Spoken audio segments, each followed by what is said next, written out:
Hey, my name's John Chester, director of Rock Prophecies, and when I'm not following legendary guitar players across the country, I'm watching real TV films.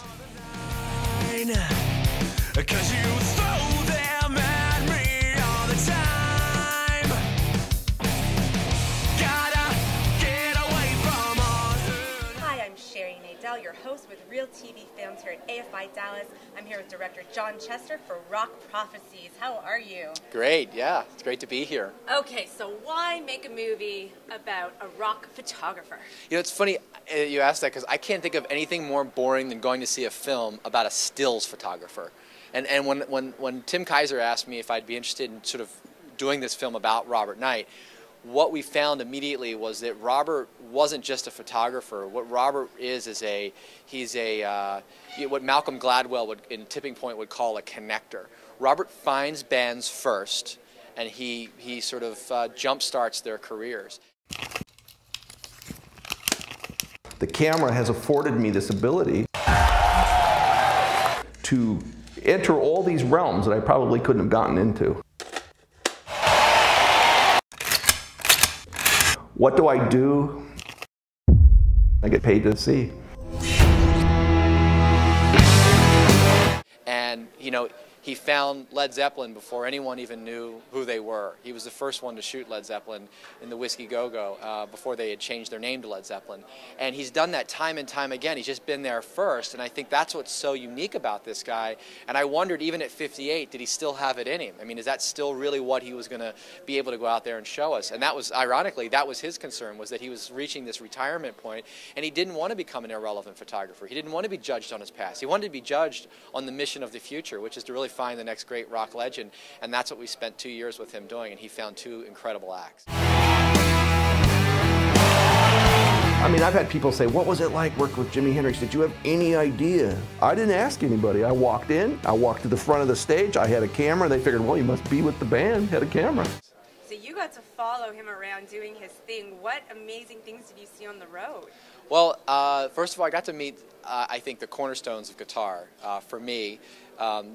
Slash, Jeff Beck, Carlos Santana, Steve Vai, just some, Robert Cray, just some really amazing guitar players that have inspired, the generations, the last two generations even.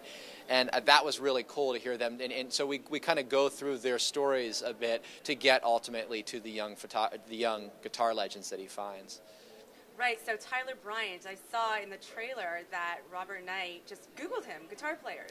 Yeah, it's funny. It's like people don't go to movie theaters to see films anymore, and people don't go to concerts to find guitar gods. They go to YouTube.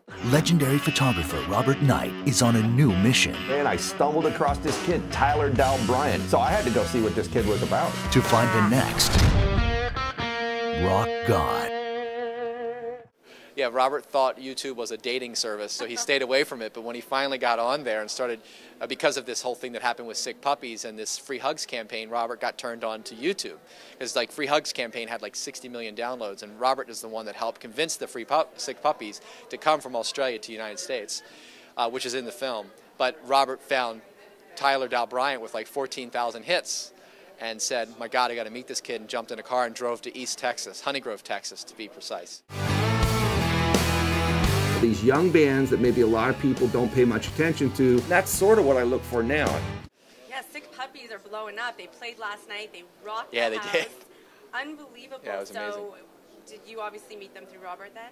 Yeah, I met them, shortly after they had arrived in the United States, when we sort of pick up their story, and they were still looking for a record label.